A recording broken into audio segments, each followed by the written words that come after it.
parachute never opened. Johnny went all the way down and hit the channel. Of course, he was killed. Right behind the, what you call them, behind the Winnipeg Rifles, actually. They were the first wave to go in, I guess, the Winnipeg's, the Canadian Scottish, and the Regina Rifles. A little scary, I guess, because there were shells flying around, and guys were running hither and yon. There was noise, and they were bringing people back because we weren't the actual first wave.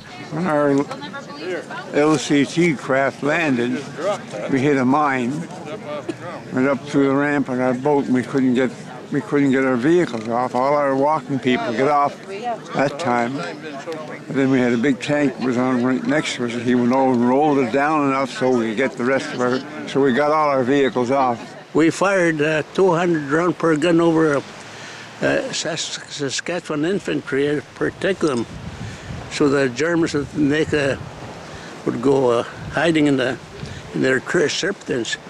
So there was only one pillbox where we landed, and the first thing we saw this white flag coming up, where they surrendered.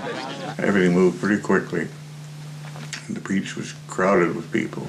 So when I was over the beaches watching the landing craft come in, the first landing craft, I looked at my petrol gauge, my gas gauge, and it said 0. I had been so transfixed by what I was seeing, I hadn't watched my gauge. So we hightailed it back to England, and I made it. My airplane shut down as I was landing at a place called Thorney Island, right on the south coast. So it was an exciting day. Another wing would be coming in to relieve us, and I'm going, boy, what a job. Glad I wasn't down there.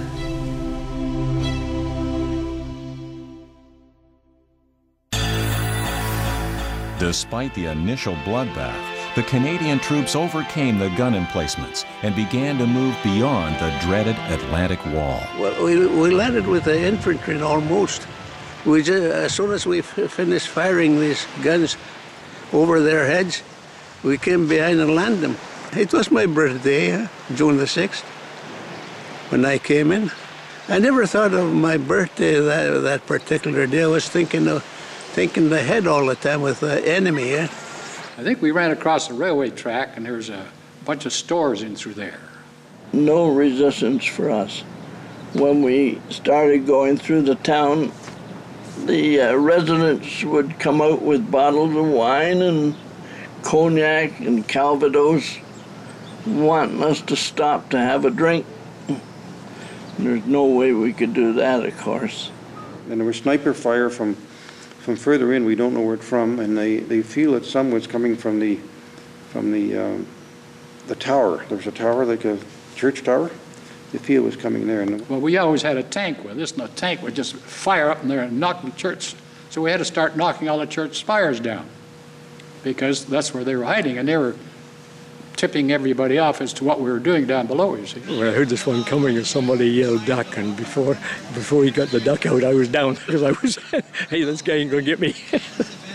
Anyways, we reached the south end of the town, and we had our instructions that we were to go into the orchard on the left-hand side. Then our carrier arrived, and we set up the mortar, and we started firing on the 88 also. Now, while I was throwing bombs down the barrel, and all of a sudden the biggest explosion I had ever heard happened, because the 88 had a direct hit on one of the SPs of the 14th Field Regiment. The gun came flying over, and I heard this screaming noise, and I looked around and just caught the corner of my eye. I flattened out, and that gun that must have weighed about a ton came flying past and just tipped the end of my mortar enough to knock it out of alignment. And I always figured that gun had my name on it, because I went right from D-Day to VE Day without being wounded. As the men moved inland, the casualties were being taken back to the ships. We had one landing craft with Royal Marines come alongside. They'd been hit by a shell, and so we boarded, I think it was 6 wounded from that. I think it was 2 or 3 succumbed during the night. And so the next day we had a typical naval burial at sea. The heavy bombers in Bomber Command, of course, were constantly attacking targets as the troops moved forward. Well, and we just kept going round and round the circle, waiting for our turn. And I think that was part of the hardest part, was waiting. The beaches were congested due to limited exits, and the second wave was held back. We had 3 landing craft, 1 company on each of the 3, and the other company, the platoons were split up, 1 platoon on each of the 3 boats. Well, it was about 3 hours after the initial landing that we were directed in, and we landed behind the Queen's Own, and that was what they call Nan White Sector Beach on Juno. And by that time, there was an awful lot of congestion on the beach. As soon as we hit shore, then they all come up and got their bicycles and went down the ramp with them. If they slipped, you know, they went under. And the Naval types, they had a line out to the shore, and they were holding the line offshore so you could hold on to the rope to guide yourself in and help yourself. There was a lot of injured laying there, but we had a path to go along and get to this church. That's what they told us to do. Get ready to keep on going. And there was a lot of Germans they had captured. Well, the major obstacle was getting off the beach because there's only one opening in the seawall near our area that we could get off. In the meantime, the Queen's Own and the Chaudières had worked inland a little bit and were clearing snipers and whatnot that were left. The group that was ahead of us, they were in quite a long ways. That when we got on our bicycles we were really clipping it off with the bicycles. I remember once I had to, we were marching up a road, and I had to have a ball movement. And I thought, well, and they're all going up the road single file, and I'm not going to be left out here because a sniper would pick me off. So I had to run away up to the front as far as I could, then get my pants down, do my business, and get back in line again. It was always a frightening situation, always. And I said, I'm okay. I ran a couple more errands, and he said, okay, you can go back. So I went back, and I became an extra man with the other mortar crews.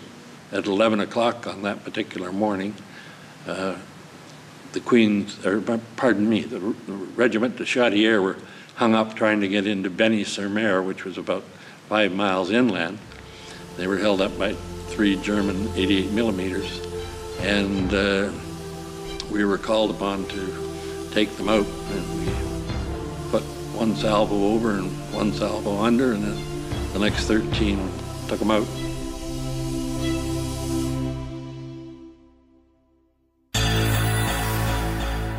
For the members of the RCAF, their time between missions were spent anxiously following the progress of the invasion.